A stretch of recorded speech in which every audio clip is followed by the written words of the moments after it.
Hi everyone, Gianni Di Poce here with you for TheoTrade, and today is Tuesday, July 28th, 2026.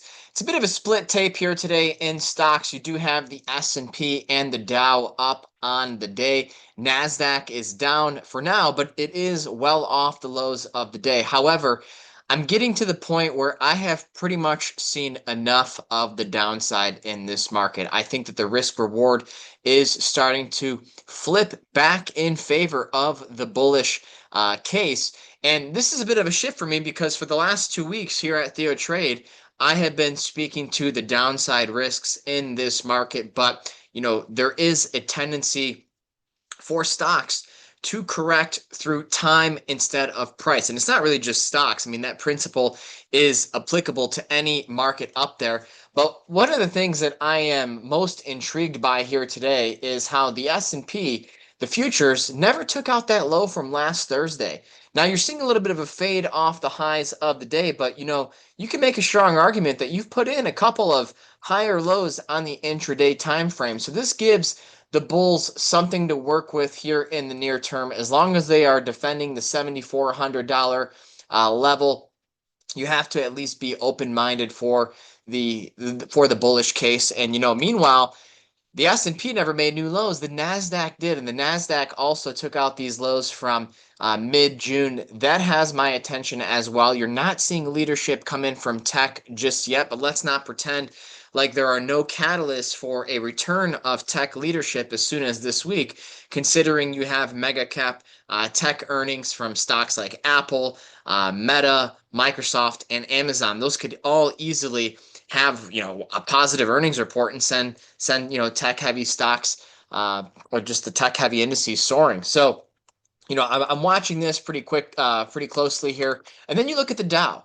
Okay, the Dow is less than 1,000 points away from its all-time high. So it's just one of those things, like, how bad could things be? The Dow also did not make a new low here this week. I'm not exactly thrilled by technology's lack of leadership, but this market matures, it evolves. That can change by the end of the week. We've had 3 consecutive weeks in a row of energy being the top performing sector in the market. At some point, it's going to pause. I mean, the Russell 2000, this has just been going sideways near the highs, a really good example of correcting through time instead of price. But speaking of energy, how about this start to the week for the price of crude oil?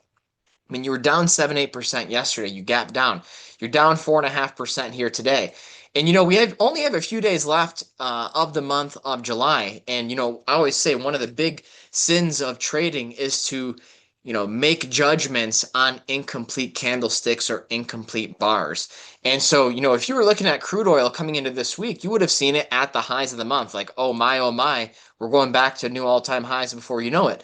And then here we are 2 weeks into this new week, you gap down, you're down, 10, 15% from the highs of last week. And bigger picture, this is a lower high with respect to the trend that we have been within since really, early April. So the big test now is, how does crude oil act? $70 to $75. You form a higher low there, it could chop around some, but this is definitely a step in the right direction for the bulls. The bulls have been thrown a bone by the energy market, and you're seeing this carry over and spill over into bond markets, coming into this week. Once again, everyone's saying, oh, all this stuff going on, bonds are cratering, this and that. We'll see. Is it a geopolitical factor? Does Warsh have a surprise for us tomorrow? Is he going to come out and say, hey, instead of being completely hawkish, we're going to be data dependent? I wouldn't rule that out, guys. I wouldn't rule that out. Remember, the last inflation readings we had were actually negative. Yes, crude oil prices recovered, but now they're coming back down again. So Warsh might be, a bit careful with his words. He might not want to rock the boat all that much. What we're seeing here in bonds is definitely a good side going into the end of the month. We are well off the lows of the month so far. This could be a very consequential week for bonds. You close out near the highs of the week, things really start to get interesting, and you see rates come down. That's going to help tech. That's going to help consumer discretionary. It's going to help a lot of the growth-oriented sectors of the market. So that's what I'm watching here now. Bonds, you're pressing back into this former support turn resistance zone. You need to be very careful about that. And it's not like everything is all fine and dandy now, because you still have the dollar hanging out near the highs. This has been a bit of a cautionary signal. The euro is seeing a bit of a recovery here today, and I would like to see the dollar kind of back off some if we're going to see stocks carve out a bottom here. The dollar is very much, as crazy as it sounds, been at the mercy of oil, because every time oil prices go up, interest rates go up. Every time interest rates go up, people flock to the dollar because they don't want euros, they don't want yen. And so basically, the dollar strength is completely dependent on oil prices. If oil comes back down, you'll see the dollar back off some, and I think that will provide a backdrop for stock prices to go higher. I am watching precious metals here because I think we are also setting up for a big buying opportunity here. We're not quite home yet. Silver still leading to the downside. I'm paying closer and closer attention to cryptocurrencies. Bitcoin is down today, as is Ethereum. I wouldn't mind seeing one more final flush lower in cryptocurrencies. I think that could be setting up a great buying opportunity as well. And also, don't be surprised if Ethereum doesn't make a new low. Bitcoin does. That's what we had back in 2022 as well. If you recall, Ethereum hit its low back in June of that year, whereas Bitcoin didn't bottom until November of that year, and then they began a torrid run. I don't even think that they're going to go back necessarily to their all-time highs. Maybe Ethereum will, but we're still looking and watching at these markets for risk-reward favorable entries along those lines. So other sectors that have my attention here today, I'm still watching biotech. You have that mild correction playing out.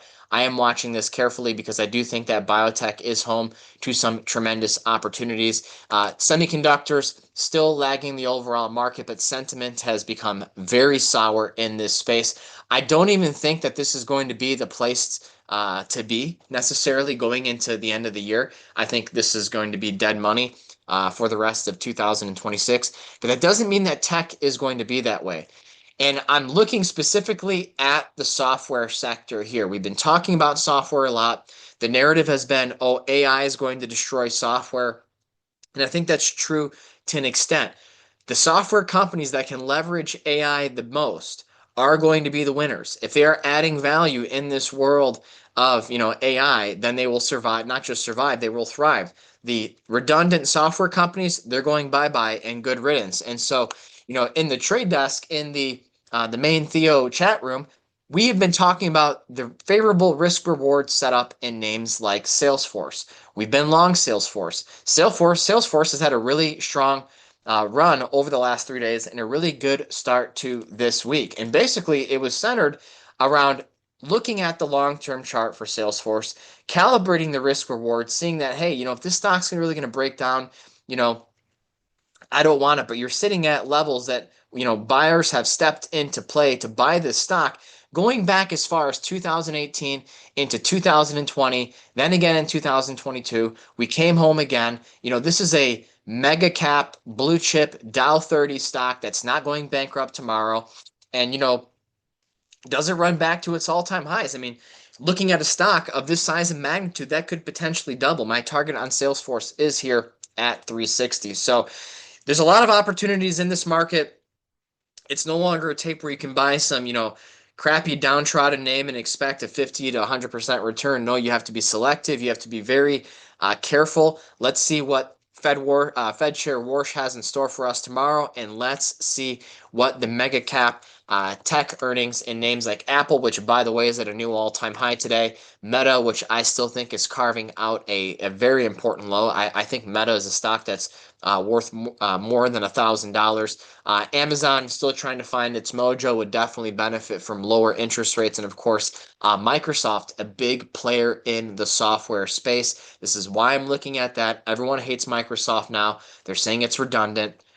In past times when Microsoft has been down this much, it's been a tremendous buying opportunity. As you can see, it's basically sitting on support going back to early 2024. So look for rotation. That's the name of the game, especially in the mega cap tech space. That's what can carry this market higher into the end of the quarter and into the end of the year. So that's all for today, everyone. Thank you so much for tuning in, and I'll see you in the trade desk.